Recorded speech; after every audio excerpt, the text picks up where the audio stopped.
का सिया बैठ दिया।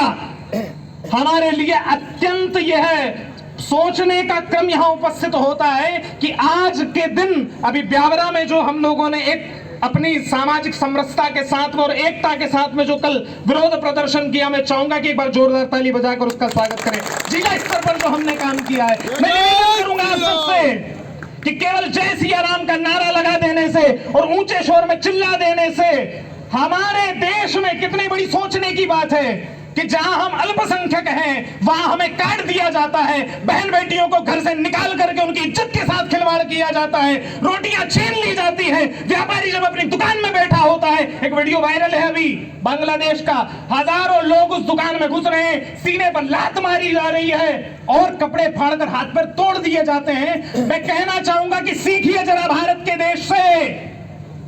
अरे उस देश में हम अल्पसंख्यक हैं तो हमारी सीने पर लात मारी जाती है, हमारे देश में वही लोग अल्पसंख्यक हैं, प्रशासन के द्वारा दी गई एक एक सुविधा का पूरा लाभ मिला जाता है। कोई माई का लाल बताए मुझे, यहाँ पर कोई बताए कि सरकारी अस्पताल में मुफ्त इलाज का कितने हिंदू ने लाभ उठाया, सरकारी शासन का कितने लोगों ने लाभ उठाया। जिसके घर में राशन का गेहूं आता और आप लोग रोटी खाते, जरा हाथ उठाइए। लेकिन हमारे देश के अल्पसंख्यक इसी सरकार के साथ में गद्दारी करते हैं।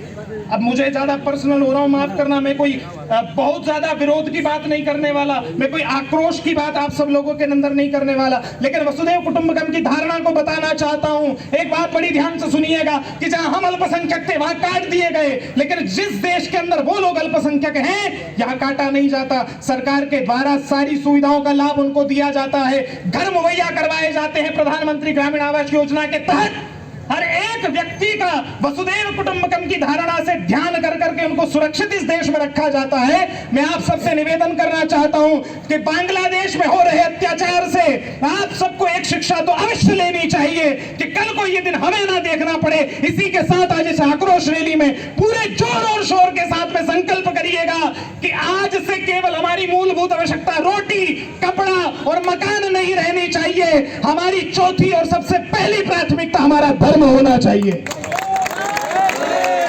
चौथी और पहली प्राथमिकता हमारा धर्म होना चाहिए। जब कोई विधर्मी हमारे ऊपर आकर के आक्षेप करेगा, हमारे धर्म को खंडित करेगा, मैं युवाओं से निवेदन करना चाहूंगा, सारा युवा समाज यहां खड़ा हुआ है। अरे आप सबके चेहरे देखिए जरा। एक समय था आदरणीय अध्यक्ष महोदय, जिस समय में युवा के चेहरे का तेज 20-22 वर्ष की उम्र में इतना था कि किसी फेयर एंड लवली, किसी पाउडर की जरूरत नहीं पड़ती थी। मैं निवेदन करना चाहूंगा, जय श्री राम का चीख कर नारा लगा देने से, केवल संघ की शाखा को ज्वाइन कर लेने से आपके जीवन में दृढ़ संकल्पता का उदय नहीं होगा। यदि हो सके तो अपने ब्रह्मचर्य को सिद्ध करिए, अपना आहार सुधारिए, माता बहनों की तरफ मां की दृष्टि रखिए। किसी माई के लाल में हिम्मत नहीं है। अरे समाज में एकता की बात करिए, इतनी एकता को स्थापित करिए कि अगर यदि कोई विधर्मी आपके बारे में या आपकी बहन के बारे में कोई अपनी गलत राय दे तो आपके चेहरे का तेज देख करके उसका शरीर कांप जाना चाहिए। प्यारे, मैं एक निवेदन कहकर अपनी वाणी को विराम दूंगा, अधिक समय नहीं है, कि दिन भर कुतिया पर, बोटी पर और रोटी पर लड़ने वाले कुत्ते भी जब रात में कोई चोर गली में घुसता है तो एक स्वर में भौंकने लगते हैं। प्यारे, मैं आप सब हिंदू भाइयों से निवेदन करना चाहूंगा, क्या वो श्वान हमसे श्रेष्ठ है? आज देश में बांग्लादेश इस बात का प्रमाण हम सबको दे रहा है कि ये शुरुआत हुई है वहां से। क्या क्या भूल जाएंगे आप लोग? निर्भया कांड भूल जाएंगे? हाँ, या फिर महाराष्ट्र में साधु संतों के ऊपर हुई हत्या को भूल जाएंगे? कितना भुलाओगे? अरे एक एक वस्तु का स्मरण रखिए अपनी बुद्धि पर। और मैं एक बात आप सबसे अंतिम बात कहकर के निवेदन करूंगा कि अपनी एकता को बढ़ाइए, अपने संकल्प को दृढ़ रखिए और अपने केवल घर बार के साथ में मैंने चौथी वस्तु आपको बताई है, धर्म।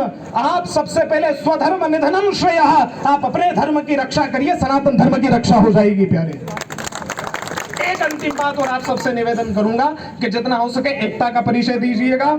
समाज के प्रति महीने में एक दिन निकालने का समय नहीं है, पूरा महीना धर्म के लिए निकालने का समय है। अपनी हर एक क्रिया के भीतर धर्म का स्थापन करिए। और माफ करिएगा सभी नेता लोग यहाँ खड़े, मैं सबको प्रणाम करता हूँ, राजनीति में आपको बड़े पद प्राप्त हैं। धर्म की राजनीति नहीं होना चाहिए, पर राजनीति का धर्म होना चाहिए। राजनीति का धर्म होना चाहिए और धर्म की राजनीति करने से देश में शांति और सौहार्द की बात नहीं होगी। हर एक व्यक्ति आप अपने हिस्से का ब्रह्मचर्य, आप अपने हिस्से की ईमानदारी को एकत्रित कर लीजिए। आपके हिस्से का सनातन धर्म का एक संगठन इकट्ठा हो जाएगा।